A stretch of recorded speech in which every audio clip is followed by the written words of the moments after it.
आगे बढ़ेंगे। पिछले कुछ दिनों से बिहार की कानून व्यवस्था सवालों के घेरे में है। विपक्ष पहले से ही राज्य सरकार को कानून व्यवस्था को लेकर घेर रहा था, लेकिन हाल ही में जो घटनाएं सामने आई हैं उनसे यह मुद्दा और भी गर्म हो गया है। बिहार में पुलिस अधिकारियों की हत्या और पुलिस टीम पर हमला यह बताता है कि राज्य में स्थिति का कितनी ज्यादा गंभीर हो गई है। इन घटनाओं ने बिहार के पुलिस बल की सुरक्षा और राज्य की कानून व्यवस्था पर गंभीर सवाल खड़े कर दिए हैं।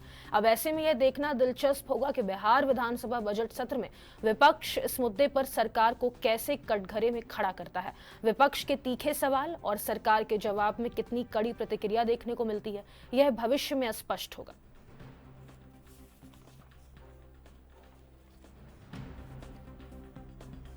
तो पिछले कुछ दिनों से बिहार की कानून व्यवस्था लगातार सवालों के घेरे में। आपको बता दें, कल बिहार के भागलपुर में भी पुलिस टीम पर हमला हुआ था। वहीं यह मुद्दा और भी ज्यादा गर्म हो गया है। बिहार में पुलिस अधिकारियों की हत्या और पुलिस टीम पर हमला यह बताता है कि राज्य में स्थिति अभी कितनी गंभीर बनी हुई है। विपक्ष लगातार कानून व्यवस्था को लेकर सरकार को घेरने की रणनीति बना रहा है। आपको बता दें, तीखे सवाल और सरकार के जवाब में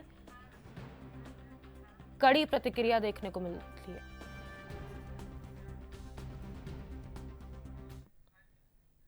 और इसी खबर पर अधिक जानकारी के लिए बिहार के ब्यूरो चीफ सुरजीत कुमार का रुख कर लेंगे। सुरजीत, कानून व्यवस्था पर अब लगातार सवाल उठते हुए नजर आ रहे हैं और उठना लाजमी भी है।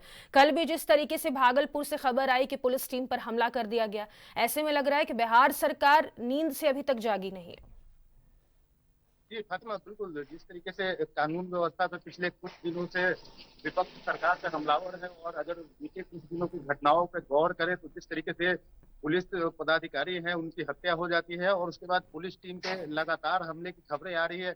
इस बीच में आज जो है विधानसभा सत्र का 10वां दिन है और आज जो है काफी हंगामेदार होने के आसार है, क्योंकि कानून व्यवस्था पे जिस तरीके से राबड़ी देवी और जो आरजेडी के जो एमएलसी है लगातार विरोध कर रहे थे, और उसके बाद मुख्यमंत्री का प्रतिक्रिया, जिस तरीके से मुख्यमंत्री उठ के खड़े होते हैं और विपक्ष को सीधे तौर पे अगर कहें तो डांट रहे हैं, और डांटते हुए कहते हैं कि आपकी जब सरकार थी तो यहाँ पे किस तरीके का जंगल राज कायम था और किस तरीके से यहाँ अपराध होते थे। हमारी सरकार में बहुत हद तक हमने सुशासन की व्यवस्था की, और सुशासन के नाम पे ही नीतीश कुमार पिछले 20 साल से सत्ता में बने हुए। ऐसी स्थिति में जिस तरीके से कानून व्यवस्था बिहार की बिगड़ी है, उसको लेकर के यहाँ पे सवाल उठने तो बिल्कुल खड़े हो गए हैं। और जो एक तरीके से कहा जाए कि जनता जो है, जनता को अगर कोई परेशानी होती है तो पुलिस पदाधिकारी के पास जाती है, और ऐसे में जब पुलिस पदाधिकारी नहीं सुरक्षित है तो यहाँ पे जनता की सुरक्षा बिल्कुल भगवान भरोसे ही रह गई है। जी बिल्कुल सुरजीत, जिस तरीके से पुलिस अधिकारियों पर हमला हो रहा है, ऐसे में जनता के मन में ये सवाल तो उठना लाजमी है कि जब पुलिस ही सेफ नहीं है तो फिर हम कैसे सेफ रहेंगे।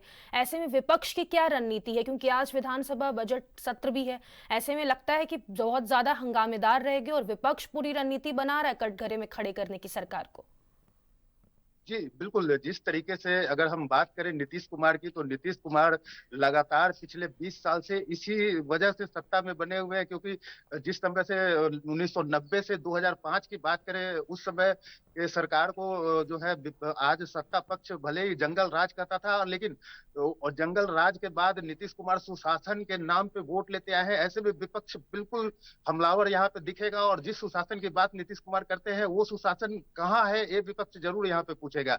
और आज जो है विधानसभा में जो सत्र है काफी हंगामेदार रहेगा। विपक्षी नेताओं की अगर बात करें तो वो तैयारी कर रहे हैं सरकार को घेरने के लिए, और आज आज जो है बिल्कुल घेरेंगे। और नीतीश कुमार का आज प्रतिक्रिया जानना भी बड़ा बहुत जरूरी होगा, क्योंकि जिस तरीके से हत्याएं हो रही है उसके बाद मुख्यमंत्री का क्या अगला कदम होगा, कैसे क्राइम कंट्रोल करेंगे, इसके लिए क्या अधिकारियों के तबादले की जरूरत है। इस तरह के ऐसे तमाम सवाल है जिसका जवाब आज देखने को मिल सकता है। जी सुरजीत, आने वाले विधानसभा चुनाव में यहाँ पर जेडीयू के लिए मुश्किलें खड़ी हो सकती है, क्योंकि जिस तरीके से बिहार में अब कानून व्यवस्था पूरे तरीके से ध्वस्त नजर आ रही है, आने वाले चुनाव में इसका नुकसान देखने को मिलेगा जेडीयू और बीजेपी दोनों ही को। जी जी फातिमा, बिल्कुल जिस तरीके से चाहे वो हम बात करें जेडीयू की या फिर एनडीए में शामिल जो भी घटक दल है, चाहे वो लोजपा हो या फिर हिंदुस्तानी अवाम मोर्चा, जीतन राम मांझी की पार्टी, या फिर चिराग पासवान हो, सारे लोग बिहार में सुशासन की ही बात करते हैं। और हम्म। सारे लोगों का एक मेन मुद्दा होता है कि किस तरीके से नीतीश कुमार ने बिहार को जंगल राज से मुक्त कराया था और बिहार में सुशासन की सरकार है, तो अब जो सुशासन का इकबाल है बिल्कुल खत्म होता हुआ दिख रहा है। और ऐसी स्थिति में इसका खामियाजा निश्चित तौर पे एनडीए को यहाँ पे भुगतना पड़ सकता है। जी जानकारी ये भी दीजिएगा सुरजीत कि कल जो भागलपुर में पुलिस टीम पर हमला हुआ है, इसको लेकर अब तक क्या कार्रवाई हुई है?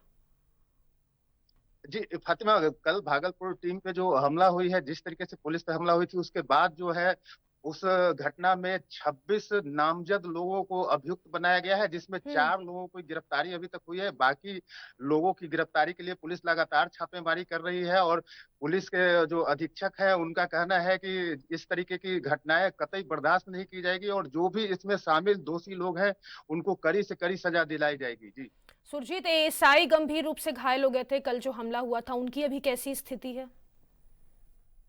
जो भागलपुर जो पुलिस पे हमला हुआ था, उसमें एएसआई जो गंभीर रूप से घायल हो गए थे, वो उनकी जो है अभी सदर अस्पताल में इलाज चल रही है। और हम्म। आपको बता दें कि इससे पहले भी 2 एएसआई को इसी तरीके से वहां पे जब वो गए थे मामला शांत करवाने, और उसके बाद उनको पीछे से वार करके उनकी हत्या कर दी गई थी। और उसके बाद इनकी स्थिति भी गंभीर बनी हुई है। और ये सिर्फ एएसआई की स्थिति गंभीर यहाँ नहीं कह सकते, यहाँ पे कानून व्यवस्था की स्थिति गंभीर बनी हुई है, ये कहा जा सकता है। क्योंकि पिछले होली में जो जिस तरीके से खून की होली खेली गई बिहार में, तो उससे जी। निश्चित तौर पे विपक्ष के साथ साथ बिहार के लोगों का भी सवाल है कि यहाँ पे जो है कानून व्यवस्था आखिर है कहाँ, नीतीश कुमार आखिर क्यों सो रहे हैं। जिस तरीके का आरोप यहाँ पे विपक्ष लगा रहा है कि हम्म। मुख्यमंत्री अचेता अवस्था में आ गए हैं और उनको मुख्यमंत्री बने रहने का कोई हक नहीं है, तो एकदम यहाँ पे जो है विपक्ष का सवाल बिल्कुल सटीक लग रहा है। और मुख्यमंत्री वाकई में कोई एक्शन अभी तक नहीं लिए है, तो निश्चित तौर पे ये बहुत बड़ा सवाल है। जी चलिए, बहुत शुक्रिया सुरजीत तमाम जानकारी साझा करने के लिए। तो बिहार में कानून व्यवस्था पूरी तरीके से ध्वस्त हो चुकी है। विपक्ष लगातार इस मुद्दे को लेकर सरकार को घेर रहा है।